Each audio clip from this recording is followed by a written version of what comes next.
basang-basa ang dagit, abay damang-dama sa'king kalam ng punong-puno ng pananabik at ng kabalalim. Sa'king bawat paghinga Magalak tayong lahat, at pati ang langit ay nagalak.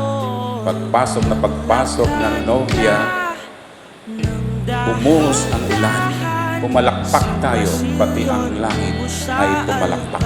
ng simbahan, hahagkanan, di ka bibitawan. Wala na akong mahihiling pa. Ikaw at ikaw. Parang gamitin na tawag. Tingnan nyo ang inyong mga katabi at sabihin mo, ang ganda-ganda mo, gandang dalaga mo, gandang lalaki mo. Pero sabihin ko sa inyo, wala nang mas gaganda pa kaysa kay Aying ngayon.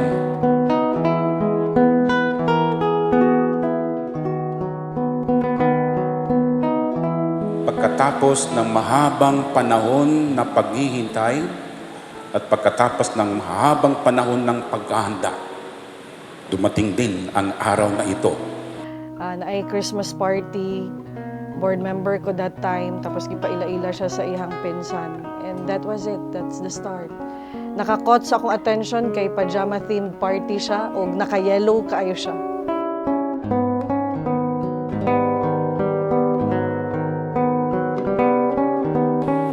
Pero mas ninais ko na ako'y iyong mas makilala sapagkat ang iyong damdamin sa akin ay mas mahalaga.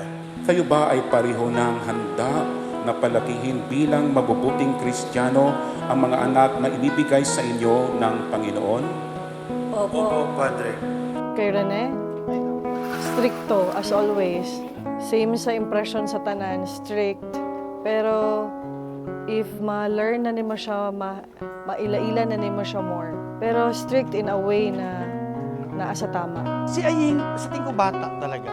Na yung parang sabi ko, malayo ang maaabot kasi bata pa, board member na. Ganyan yung nakita. So she found a father in you? Parang gano'n. No, I found a mother in her.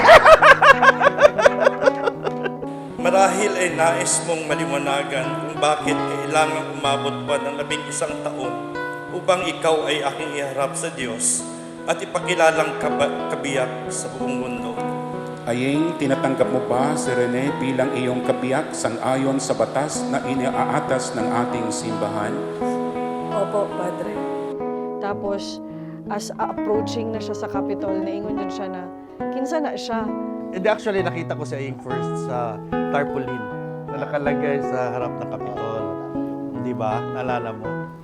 Isa ka board member. Single pa? O, single ka na. Murag ka na akong maasawa. So, thank you, Labs, for bringing out the best in me and teaching me that whatever happens in life, life must go on. And I love you.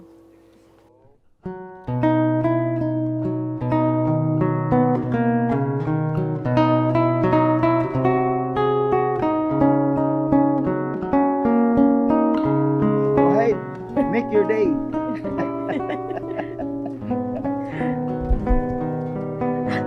May kailang kagana.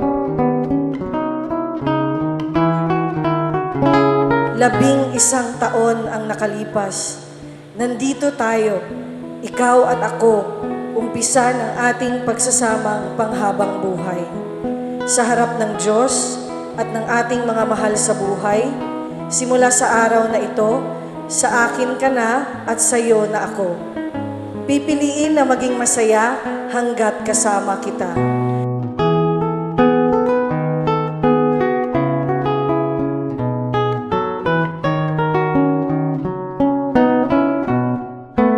Para sa iyo, aking pinakamamahal na binibini, ikaw ang ligaya ko.